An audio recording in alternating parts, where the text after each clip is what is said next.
The Jets may be interested in two Steelers quarterbacks, one being former and one being current. And also, what the hell was T.O. doing at the Steelers facilities? Big Deek News.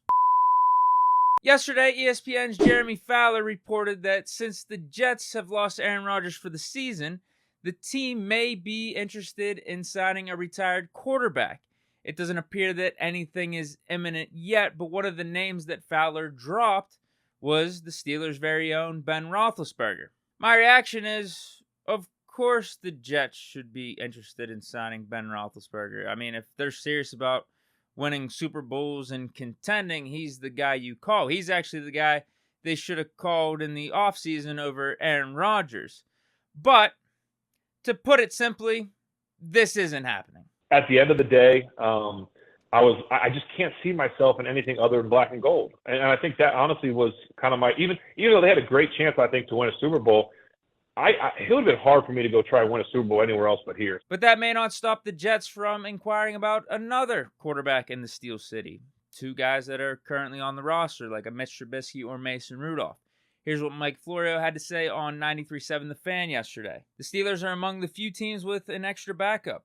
Steelers could do it and say, take Trubisky, and then Rudolph could back up Kenny Pickett or vice versa. It makes sense, and this wouldn't be the first time we've discussed trading Mason for a draft pick because he's buried on the depth chart, and if all goes well, he won't be seeing the field in 2023, so why not get some compensation for him? He's only on a one-year deal.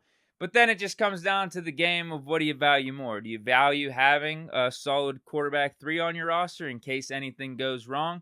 He could potentially get you out of a stadium or two because football is a violent game. You never know what could happen. I mean, damn, just last week you saw Kenny Pickett's head hit the Acrisure turf and people are coming out with conspiracies about a concussion or whatnot. So if Kenny goes out and Mitch gets injured and all of a sudden we got to rely on Mason, this wouldn't be the first time it's happened in Pittsburgh, but we see it all the time across the league where sometimes you need that third quarterback to get you out of a game or two.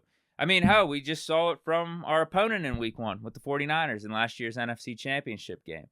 So, yeah, I mean, what do you value more? Do you value the security or do you want the draft pick? Right now, again, I think I've said this many times this offseason.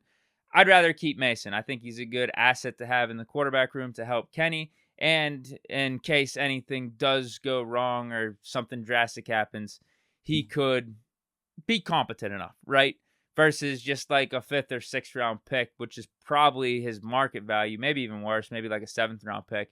But if it's something that the Jets offer that we couldn't refuse, like a third or fourth, I mean, yeah, maybe you do pull the trigger. But right now, if it's something 5th or above or 5th or worse, I don't think the Steelers should make a move. But lastly, apparently Hall of Fame receiver Terrell Owens was at the Steelers facility just a couple days ago.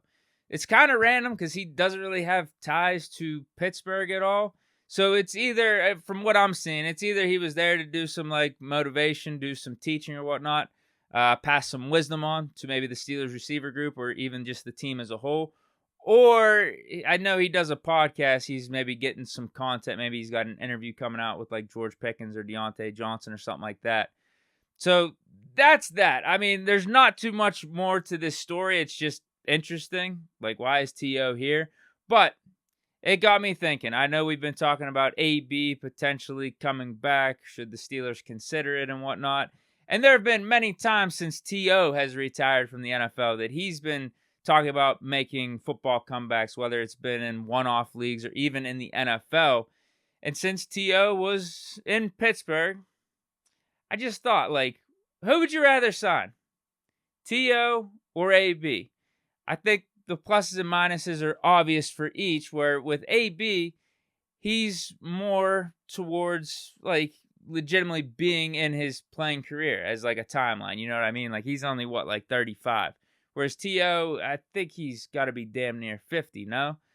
So, on the field, AB, obviously better option, but off the field, T.O., a little bit older, a little bit wiser, probably knows his limitations, whereas AB, he probably still thinks he's AB, prime AB, get me the ball, whenever.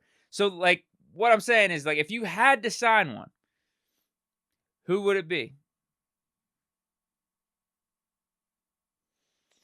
I think if you're making a move like this, you got to go big or go home, and I would actually go with AB. I would risk it. Like, let's say you sign them and they have to be on your team for the whole season. Actually, I might go TO.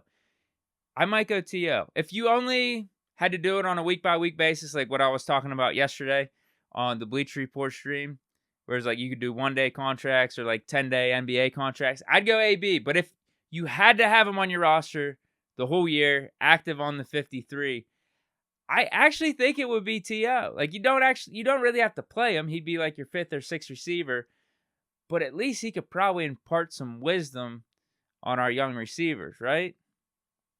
Unless you think TO still has the mentality of prime TO and is going to want the ball all the time, or will throw some temper tantrums on the sideline if he ain't playing.